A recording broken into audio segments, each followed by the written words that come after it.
السلام عليكم، رجعنا من جديد.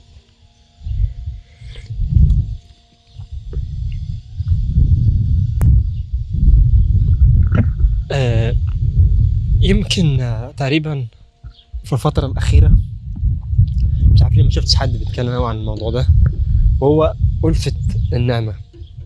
نادرا يعني ما بشوف حد بيتكلم عن الموضوع ده، والناس دايما بتتكلم عليه بنفور، فاهم اللي هو ألفة النعمة وهكذا يعني. بس أنا الفترة الأخيرة يعني أو مؤخرا بقيت أحب اليوم اللي بيتقال عليه اليوم الوحش، اللي هو الدنيا فيه مش تمام، لأن ساعتها ببدأ أقدر قيمة اليوم الحلو، بعرف النعمة اللي أنا كنت موجود فيها ومش حاسس بيها. عشان إيه؟ ألفة النعمة. ف حتى في كوت في الحتة دي بيقول لك It's a bad day not a bad life، يعني هو يوم وحش مش حياة وحشة. ف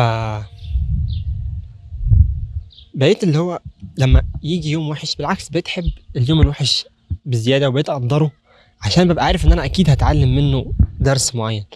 وبالمناسبة أغلب دروس الحياة بتتعلمها في اليوم اللي بيتقال عليه اليوم الوحش. أنا مش قصدي على اليوم اللي هو وحش، أنا بتكلم إن اليوم مش ماشي زي ما أنت كنت متوقع.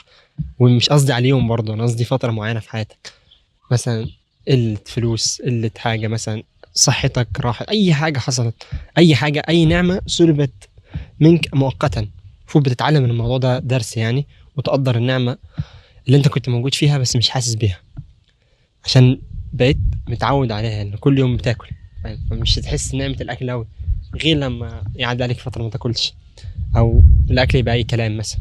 فاهم قصدي؟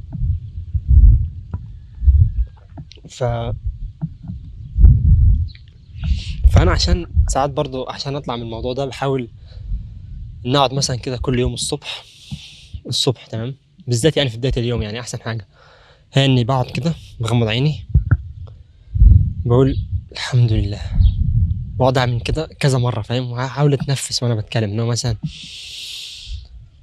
الحمد لله وهكذا. لما بعمل كده يعني وانا بتنفس بقعد افتكر كل النعم اللي عندي، بحمد ربنا عليها.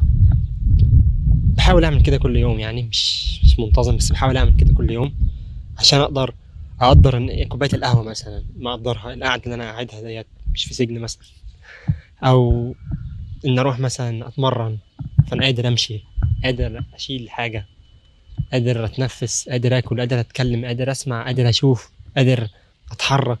الحاجات دي كلها نعم، بس كتر ما احنا اتعودنا عليها ما بقناش نحس انها نعم. فاهم قصدي؟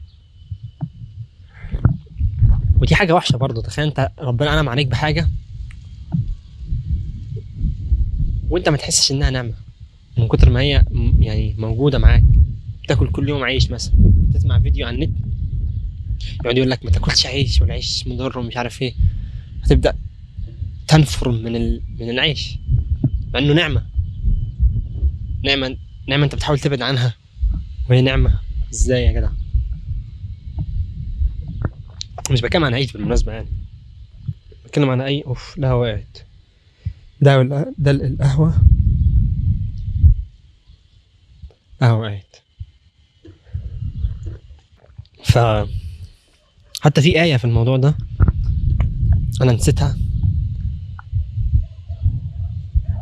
استنى أشوفها وأجي لك تاني.